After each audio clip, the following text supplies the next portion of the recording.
Butter कहता है ये लेडी रोजी हैं जो कि नॉट फैमिली से हैं और इनको आपकी न्यू फियांसे चुन लिया गया है। तो वो कहता है कि आप फियांसे?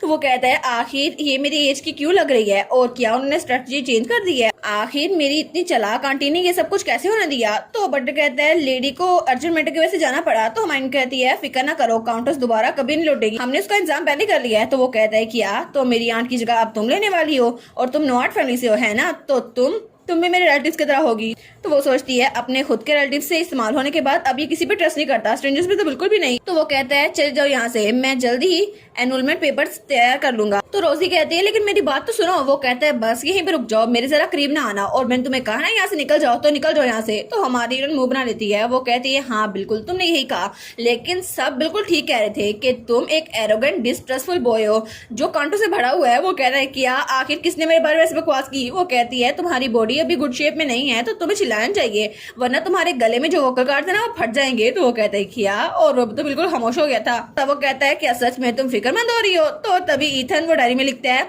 2:57 रोजी ने 5 मिनट के अंदर अंदर उसका सारा कंपोजर तोड़ दिया और अब वो दोनों फॉर्मल स्पीच से वापस से कैजुअल स्पीच में आ गए हैं। तो तभी जाहिद अपनी मुट्ठी बंद करता है, वो चिल्ला कहता है मैंने कहा यहाँ से निकल जाओ। तो तभी उसका वुल्फ वो चौंकता है, तो तब उसको देखता है, वो कहता है वुल्फ। तो तभी वो हमारी रोज की तरफ बढ़ा था। तो जाहिद कहता है फायर तुम्हें क्या हुआ? तो फायर बहुत जरा भाग के हमारी रोज की तरफ बढ़ा था। वो कहता है फायर रुक जाओ यहीं पर, लेकिन तभी वो हमारी उनके ऊपर छलांग लगाता है। तो जाहिद कहता है नहीं तुम उसको मार नहीं सकते। तब जाहिद तो बहुत ज्यादा परेशान हो गया था, वो सोचता है कि सीरियस नहीं होना चाहिए, लेकिन तभी फायर हमारे रोजे के करीब आ गया था और वो उसके बहुत करीब था। तो हमारी कहती है फायर। तो तब वो वुफ करता है, वो कहता है नाइस टू मीट यू, और उसके बाद हमारी हीरोइन को समझ आ रही थी। वो सोचती है क्या, तो तभी वो सोचती है मेरे भाई ने जब मुझे पहली बार देखा था उन्होंने कहा था ये मजाक है, क्या ये मेरी बहन है? और जाहिद उसने मुझे कहा था आखिर ये है कौन? लेकिन उन सब में सिर्फ ये फायर ही था जो मुझे याद रखे हुए है। और तब उसको गले लगाती है, वो कहती है थैंक यू सो मच मुझे याद रखने के लिए। तो तब वो वुफ करता है। तो हमारी हीरोइन सोचती है फायर तो एक डिवाइन बीस्ट है और इसी वजह से शायद इसकी रिग्रेशन से पहली वाली मेमोरीज इसके पास है, और डिवाइन बीस्ट तो बहुत ज्यादा लॉयल होते हैं। और वो कहती है थैंक यू सो मच, और उसकी आंखों में आंसू आ रहे थे। वो कहती है थैंक यू मुझे याद रखने के लिए।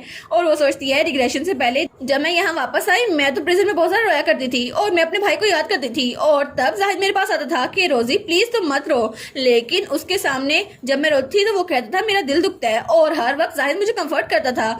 लेकिन अब मेरे और जाहिद के दरमियान कोई भी आयरन बार्स नहीं है और अब वो मुझे कंफर्ट नहीं कर रहा, लेकिन इस वक्त मेरे पास सिर्फ मेरी मेमोरीज है और उसके पास वो मेमोरीज नहीं है। तो तब इधर लिखता है 3:02 डाइफ्रेंड्रिल का वुल्फ रोजी के साथ बहुत ज्यादा क्लिंग कर रहा था, ऐसा लगता था वो उसको बहुत ज्यादा अच्छे से जानता है, और जाहिद उसको रोकने की कोशिश कर रहा था और जाहिद ने उसको बुलाया भी था फायर इधर आओ, लेकिन वो उसकी बातें सुनता। तो तब वो कहता है लेकिन क्या पता कि असल में ये रोजी के साथ बिलोंग करता हो और मे भी रोजी के फादर वो डाइफ्रेंड्रिल फैमिली से हो। तो जाहिद कहता है क्या तुम डाइफ्रेंड्रिल ब्लड लाइन के पाथ में हो? तो तभी उसका वुल्फ कहता है नहीं। तो इधर लिखता है उस वुल्फ ने खुद इनकार कर दिया, तो ऐसा हो नहीं सकता। तो तब हमारी उनको पास की याद आती है जब वो टाइम ट्रेवल करके आई थी उससे पहले। तो वो कहती है जाहिद तुम कितने साल के हो? तो जाहिद कहता है आखिर में तुम्हें कितने साल का लगता हूँ? तो हमारी रोजी कहती है मे बी 25, या फिर मैं तो 19 की हूँ ना, तो तुम मुझसे बड़े ही हो गए। वो कहता है सच में 25? तो वो कहती है क्या तुम मुझसे बड़े हो? क्या उससे भी बड़े हो? लेकिन तुम तो बहुत ज्यादा बड़े लगती हो ना, क्योंकि तुम बहुत ज्यादा रिलायबल हो, और मेरा बड़ा भाई वो भी बहुत ज्यादा रिलायबल था, इसलिए मुझे लगता है तुम मुझसे बड़े हो। तो वो कहता है सच में? फिर तो ये रिलीफ है, मैं तुमसे बड़ा ही हूँ। लेकिन वो सोचती है उस वक्त उसने मुझे झूठ बोला था क्योंकि वो मुझसे 1 साल छोटा है, लेकिन फिर भी वो कितना मैच्योर एक्ट करता था ना। तो तब वो देखती है, वो सोचती है लेकिन अभी भी अपनी एज के हिसाब से बहुत ज्यादा मैच्योर एक्ट कर रहा है। तो वो कहता है क्यों, आखिर क्यों?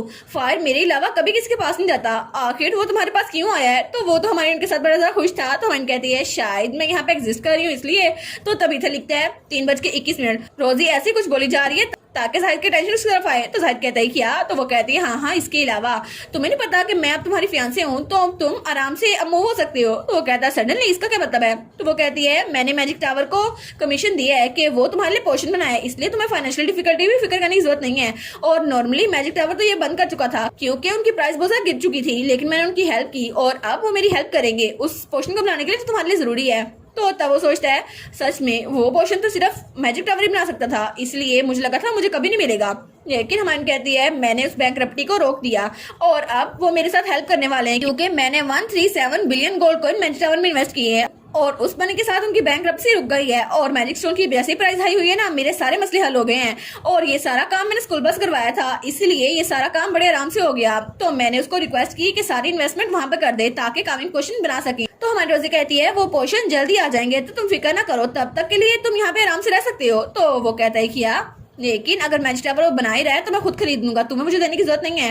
वो कहती है लेकिन मैंने तो बहुत सारा लार्ज ऑर्डर कर दिया है, वो तुम्हारी रिक्वेस्ट एक्सेप्ट नहीं करेंगे, और वैसे भी मेरे पास बहुत सारे पैसे हैं, तो इसे एक एंगेजमेंट गिफ्ट समझ लो। तो वो कहता है तुम? तो वो कहती है तुम नहीं, रोजी कहो। वो कहता है अच्छा ठीक है, आखिर तुम कितनी दूर तक जाने वाली हो? तो वो कहती है मैं चाहती हूँ कि हम लोग एंगेजमेंट कर लें और हम लोग ब्रेकअप ना करें। तो वो कहता है कि अब इसका मकसद क्या है, और वैसे भी मेरी मैजिकल पावर वो तो इतनी अच्छी भी नहीं है और नॉट फैमिली की किसी काम नहीं आएगी। तो आखिर तुम चाहती क्या हो? क्या तुम चाहती हो कि तुम्हारा ग्रैंडफादर या तुम्हारा भाई वो नोबल वेटिंग में मेरा सपोर्टर बने ताकि मेरी जगह वो रिप्रेजेंटेटिव बन के वहां जा सके? लेकिन आखिर ये चंद साल इतने इंपॉर्टेंट क्यों हैं? तो तब वो कहती है नहीं, इतना इंपॉर्टेंट नहीं है। वो कहता है क्या तुम ये नहीं चाहती? वो कहता है फिर मुझे बताओ आखिर तुम मेरे साथ एंगेजमेंट करना क्यों चाहती हो? तो हमारी सोचती है मैं यहाँ पर सिर्फ इसलिए आई थी ताकि उसका वुल्फ उससे दूर ना हो जैसे पिछली लाइफ में हुआ था, लेकिन टेम्पल जाहिद को टॉर्मेंट करना छोड़ेगा नहीं, इसलिए मैं चाहती थी कि मैं उसके क्लोज रहूं और इस बच्चे को प्रोटेक्ट कर सकूं। तो तब वो सोचती है क्योंकि पिछली लाइफ में उसने मुझे प्रोटेक्ट किया था। लेकिन वो कहती है ऐसे लफ्ज जो मैं उससे पहले कभी नहीं कह पाई थी, मैं चाहती हूँ मैं अब उससे कहूँ। तो हमारी रोजी से कहती है आई लाइक यू। तो वो कहता है किया। तो तब हमारी रोजी से कहती है मैंने कहा मैं तुम्हें बहुत ज्यादा पसंद करती हूँ जाहिद। तो वो सोचती है क्योंकि पुरानी लाइफ में ये वो लफ्ज थे जो मैं कभी भी मैं उससे कह नहीं पाई थी क्योंकि तब मेरी मजबूरी थी, लेकिन इस वक्त मैं उससे कह सकती हूँ। तो उसे कहती है आई लाइक यू जाहिद, और वो तो स्माइल कर रही थी। वो कहती है मैं तुम्हें बहुत ज्यादा पसंद करती हूँ जाहिद। तब इथर अपनी डायरी में लिखता है 3:29 इमरजेंसी। आखिर अब मैं क्या करूँ? उसने हमारी रोजी ने उसको प्रपोज कर दिया उस जाहिद बच्चे को। तो हमारी कहती है मैंने तुम्हें कहा ना मैं तुम्हें पसंद करती हूँ, क्योंकि रोजी का ऑब्सेशन पेरेंट्स के साथ बिल्कुल चेंज नहीं हुई थी। तो वो कहती है ऑफ कोर्स मुझे पता है तुम बहुत ज्यादा होपलेस हो, लेकिन अच्छा रहेगा हम लोग साथ रहे जब तक हम अडल्ट नहीं बन जाते। वो कहता है आखिर तुम क्या बकवास कर रहे हो? और उसका चेहरा और कान तो लाल हो गए थे। वो कहती है लेकिन अगर हम लोग इकट्ठे रहे तो ये सेंस नहीं बनाएगा, वैसे भी मैं तुम्हारी मामलात में दखलंदाजी नहीं करूंगी। वो शर्मा रहा था। वो कहता है आखिर तुमने ऐसा कहा क्यों? तुम मुझे पसंद करती भी नहीं हो, पहले तुमने मुझे कभी नहीं देखा, तो आखिर तुम मुझे पसंद कैसे कर सकती हो? मैं इस बात पर यकीन कैसे करूं? वो कहती है वेल तो मैंने कन्फेस किया है ना, तो शर्माना मुझे चाहिए, तुम भी शर्मा रहे हो, अब इतने एम्बेरस ना हो। वो कहता है मैं कोई एम्बेरस नहीं हो रहा। तो इधर लिखता है 3:31 वो दोनों बच्चे एक दूसरे से अपनी फीलिंग कन्फेस कर रहे हैं और एम्बेरस हो रहे हैं। सीरियस, कितनी सीरियस बात है ना।